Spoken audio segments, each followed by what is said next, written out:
Alors, je m'appelle Gaël Chatagno, j'ai commencé le trial à l'âge de 6 ans. Grâce à mon père, il roulait pas mal, enfin plutôt en amateur.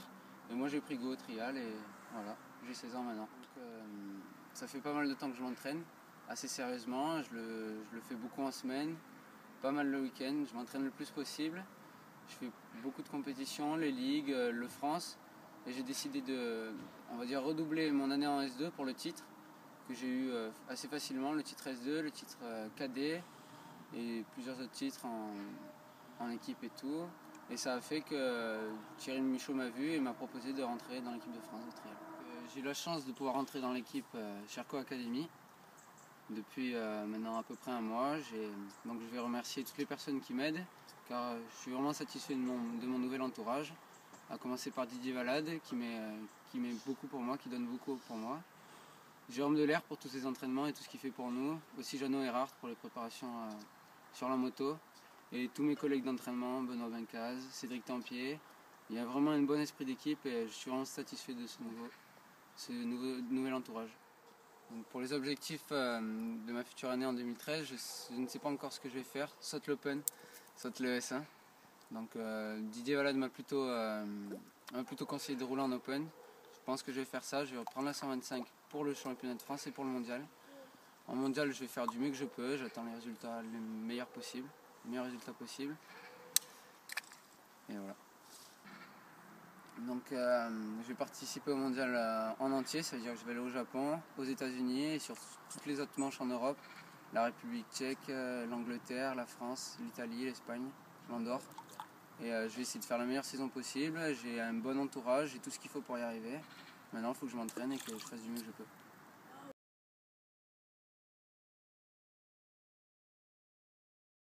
Salut Cédric, j'aimerais savoir un petit peu ce que tu penses de ce nouveau règlement que tu es en train de préparer cet hiver. Savoir les difficultés que tu rencontres et les points positifs que tu peux aussi rencontrer durant l'intersaison, quoi. Je pense que c'est plutôt une bonne chose. L'arrivée du non-stop, ça fait du renouveau dans le trial, même si beaucoup de personnes sont contre. Après, c'est vrai que je ne veux pas dire que je suis pour, mais bon, c'est le règlement. Aujourd'hui, on doit s'adapter au règlement et il faut s'entraîner, travailler tous les jours sur ce nouveau type de règlement pour pouvoir arriver à gagner les prochaines courses qui vont arriver dans la saison. Parce que normalement, le championnat du monde sera non-stop. Aujourd'hui, on ne connaît pas vraiment le règlement du championnat de France, donc c'est un peu difficile de s'entraîner. Mais on s'entraîne de façon non-stop. Après, c'est sûr qu'on fait pas les mêmes obstacles, c'est pas du tout le même trial, mais on arrive quand même à réaliser les mêmes choses qu'auparavant. Au niveau de tes objectifs, au niveau du championnat du monde? Donc pour cette année en 2013, je vais courir un championnat du monde junior. Mon objectif, c'est d'arriver dans le top 3 au championnat du monde. D'accord. Quel état d'esprit tu auras au Japon, première épreuve du championnat du monde? On va arriver au Japon. J'ai un très bon entourage cette année avec Jérôme Delair qui va me suivre. Didier Valade qui est à fond derrière nous, Derbe Moto, la NC Grasse. On va arriver là-haut, c'est sûr. On n'aura pas fait de course non-stop, on va essayer d'en faire quelques-unes avant si on a la possibilité. Mais on va arriver là-haut avec ce nouveau règlement pour essayer de faire le mieux possible. Et je pense qu'il n'y a pas de raison, on a tout pour réussir aujourd'hui, le matériel, l'entourage. Et je suis à 200% pour cette nouvelle saison et j'ai envie vraiment que le championnat commence. D'accord. Voilà, le championnat de France arrive à peu près dans 2 mois et demi, à peu près. Tu as eu un indoor d'ici 15 jours, qui est à Chambéry, je crois. C'est ça. Quel état d'esprit tu as et quel état d'esprit ont tes copains aujourd'hui sur les entraînements pour préparer le championnat de France?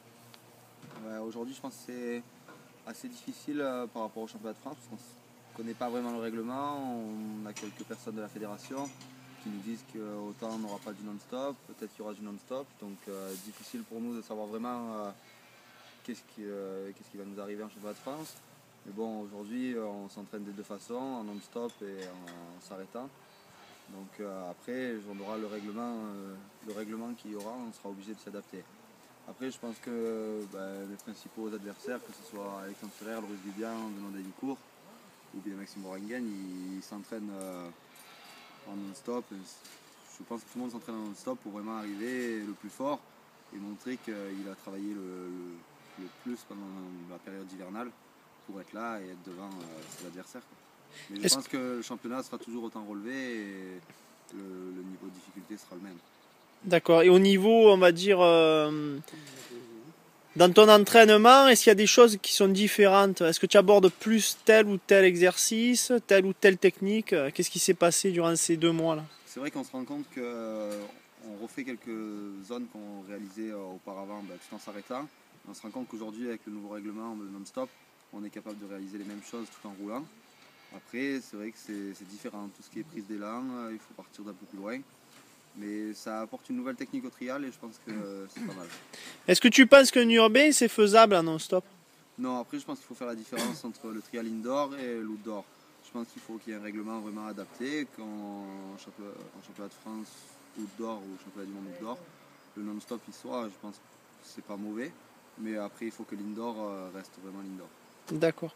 Et un pilote, est-ce que tu t'es senti, en travaillant à peu près 15 jours de non-stop, si tu reviens, on va dire, tu prépares Chambéry, est-ce que tu sens que ton niveau indoor a baissé ou c'est pareil pour toi? En termes de franchissement, tout ça, non, je pense pas. Après, en termes d'équilibre, on perd un peu parce qu'on ne s'arrête plus pendant que les entraînements, je veux dire, on roule tout le temps dans les zones. Donc après, je pense qu'on se remet 2-3 entraînements vraiment à fond type indoor, parce que ça reste vraiment différent, parce qu'il faut vraiment faire des entraînements type indoor. Mais on ne perd pas grand chose, sincèrement, le niveau actuel, j'ai vraiment progressé pendant la période hivernale et je pense que le non-stop m'a bien aidé. Ok. Bon, ben merci Cédric et puis Merci et rendez-vous à la prochaine épreuve. super. Au revoir.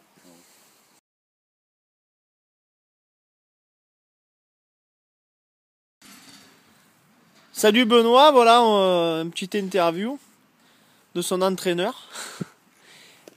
Donc, comment tu es venu dans le monde du trial? Alors, je devais avoir 8 ans et demi. Et en fait, tous les soirs après l'école, je venais voir mon papa qui s'entraînait. Bon, un amateur, mais c'est quelques entraînements et ça me plaisait vraiment. Donc un jour, on s'est dit, allez, on se lance là-dedans à fond. Et depuis, on s'entraîne sérieusement pour essayer d'aller au plus haut. Donc le premier stage avec moi, c'était à Colombier-le-Vieux, Oui, donc oui, chez Christian de Monteil, un stage de zone. Et déjà avec la 80 gaz, tu as envoyé des gros gestes et c'est un gros souvenir qui me reste la 50 boy, je me souviens. dans la mémoire. Ouais. Et voilà, oui, c'était un très bon stage et c'est là que tout a commencé. Cette année, donc, je sors de blessure. J'ai donc arrêté la moto pendant 4 mois. Et donc cette année sera plutôt difficile, je pense que j'ai manqué d'entraînement hivernal. Mais je vais faire le chemin de France S1. Et donc l'objectif, bien sûr, c'est de gagner. Et normalement, mais rien n'est fixé, le chemin du monde 125. D'accord. Quand tu es sur ta moto, techniquement, est-ce que tu te sens largué aujourd'hui avec ces 4 mois d'arrêt ou tu te sens au contraire plus efficace?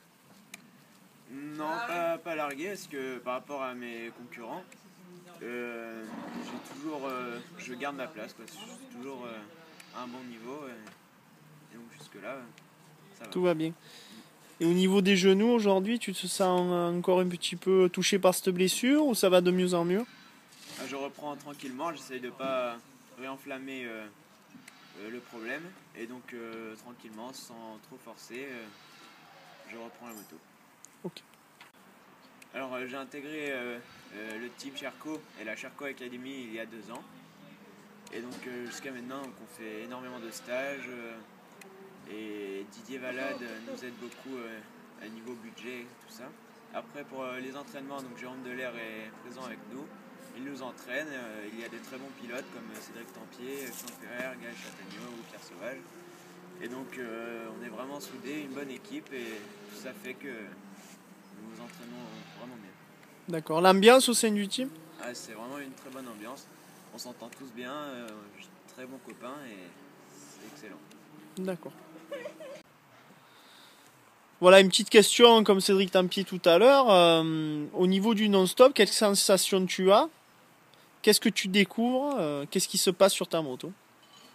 Alors moi, pour le non-stop, au début, j'étais contre. J'étais vraiment pas satisfait. Mais au fil du temps, on commence à rouler et je trouve ça plutôt dynamique. C'est plutôt sympa, mais bon, je resterai quand même pas favorable, mais c'est un style de pilotage qui est plutôt sympa. Qui te convient un petit peu, Oui. quoi. Bah, c'est vrai que l'arrêt va être compliqué. C'est surtout l'arrêt qui nous pose de gros problèmes, voilà, parce la qu'on trace sanction, des zones très difficiles La sanction ne va pas être facile à juger. à juger pour les commissaires. Oui. On sait que la FIM a signé pour 3 ou 4 ans, je crois, pour le non-stop. Je crois que c'est 3 ans. C'est 3 ans. Qu'est-ce qu'il va falloir travailler pendant ces 3 ans, quoi, pour être vraiment au top niveau? Tu as 16 ans. Oui. On a encore 3 ans pour vraiment bien progresser et accrocher les tops. Qu'est-ce qu'il nous reste à faire? Qu'est-ce qu'il nous reste à créer et à travailler pour arriver à ce niveau-là? Alors déjà, on peut dire que c'est en quelque sorte une nouvelle discipline, parce que le style de pilotage est complètement différent. Mais au niveau de la technique, oui, il y a beaucoup de choses qui vont changer et ça va être dur, mais on va y arriver avec tout notre entourage. Et voilà. Ok Benoît, bah écoute, on te souhaite un bon entraînement. On te souhaite aussi une bonne année avec des bons résultats. Et on fera tout ensemble avec Sherco pour t'amener au plus haut niveau. Ah, Voilà. merci tout le monde, merci Jérôme, Jeannot de Altonancel, Didier Et tous les gens qui entourage, t'entourent. tout mon entourage. Merci Ok. beaucoup. Au revoir. Au revoir. Salut Pierre, le stage Sherco est fini. On est chez Gaël Chatagno à Gémenos. On a fait encore un entraînement non-stop. Je sais que c'est dur, mais quelle sensation tu as aujourd'hui dans ce nouveau règlement? Moi je me sens plutôt bien, même si le terrain s'y prête bien, mais qui n'est pas facile quand même. Et en non-stop, je me sens quand même assez bien par rapport à ce que j'ai toujours quand même roulé. Et voilà, j'ai essayé de m'adapter au maximum. Et puis l'hiver n'est pas fini, donc on va continuer à s'entraîner. À bien s'entraîner, ouais. Voilà, cette année, Sherco a mis un peu plus de moyens pour les entraînements et pour les courses aussi. Quelle ambiance tu retrouves au sein du team? Cette année, déjà, je tenais à remercier Didier Valade et Jérôme Delair. Didier surtout, parce qu'il met beaucoup de moyens et beaucoup d'espoir en moi. Et puis, il y a beaucoup de stages. Je fais partie de la Sherco Academy, donc on fait des stages où on ne se connaît pas beaucoup avec Jérôme Delair et qui apporte beaucoup. Donc, Voilà, on va parler un peu du championnat qui arrive pour 2013. Quelles sont tes ambitions? Quels sont les résultats que tu vas essayer de conquérir? pour 2013, je ne sais pas encore tout à fait ce que je vais faire. Mais de toute manière, je vais essayer de faire du mieux que je peux. Et voilà. Donc tu n'as pas choisi aujourd'hui entre le S2 et l'Open, quoi. Voilà, c'est ça. Il y a un gros point d'interrogation. Donc, quelles sont les personnes qui peuvent prendre, pas la décision, mais qui peuvent un petit peu t'aiguiller sur le parcours que tu dois... Déjà, j'attends les réponses les réponses complètes de Didier Valade, donc de Jérôme Delair. Et puis surtout moi. Moi, j'ai un peu ma réponse. Mais voilà, c'est surtout Didier Valade et Jérôme Delair qui vont surtout m'aiguiller et surtout le plus décider. D'accord, ok. Après, ça serait quoi, toi, plutôt ton choix personnel? Moi, mon choix, ça serait quand même plus le Open. Pour progresser, je Pour pense. progresser le plus, voilà, parce que... Mais est-ce que tu as ta place en Open, tu penses?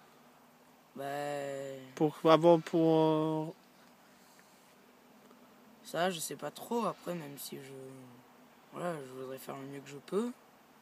Puis voilà, puis en S2, même si j'ai pas gagné, que j'ai pas été sur les podiums, tout ça, j'ai pas eu l'impression de trop avoir de difficultés dans les zones. Je me battais plus avec la concurrence et donc voilà. Et je préfère me battre contre les zones que contre la concurrence maintenant. Pour apprendre. Pour apprendre. Ok. Moi, je m'entends bien avec donc avec les autres, donc qui sont Gaël Chatagneau, Benoît Bencaz et Cédric Tantier. Et voilà. Est-ce qu'il t'arrive à des moments de faire un peu les mêmes passages qu'eux, pardon? Bah oui, parce que comme c'est moi le plus petit et le moins fort, j'essaye de le plus possible m'inspirer de eux et donc d'essayer de faire leur zone, tout ça, même si c'est pas toujours facile, et d'essayer de progresser. Et de bien regarder et de visualiser et écouter un petit peu ce que je leur dis de temps en temps pour que tu progresses un peu plus vite.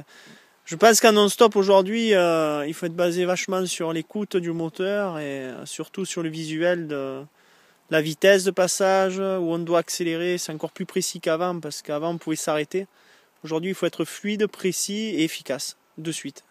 Parce qu'avant, quand on n'était pas efficace dans les accélérations, on peut s'arrêter pour pouvoir repartir. On avait un joker. Aujourd'hui, le joker, on a bien compris qu'il n'y était pas. On verra cette petite vidéo qu'on a fait tous ensemble difficilement, puisqu'on est obligé de faire que les passages où il n'y a pas trop besoin d'assure. Parce que la moitié du temps, quand il y a beaucoup d'assure, on ne peut pas filmer, quoi. Parce que je ne peux pas filmer moi-même. Et puis on verra ça qu'on a bien progressé chez Gaël et qu'on est capable aujourd'hui de rouler non-stop avec des hauts et des bas. Après on verra un petit peu durant la saison comment ça se passe. Qu'est-ce que tu en penses? Bah oui, après moi je pense que le non-stop c'est quand même une bonne chose. Même si maintenant on ne connaît pas encore le règlement. Le non-stop n'est pas passé en France, donc il est passé que pour le mondial. Et donc on ne sait pas trop sur quoi se baser, mais c'est quand même... si ça peut aider notre sport à avancer, moi je dis que c'est que du mieux. D'accord, ok. Bon ben Pierre, merci et puis à plus tard.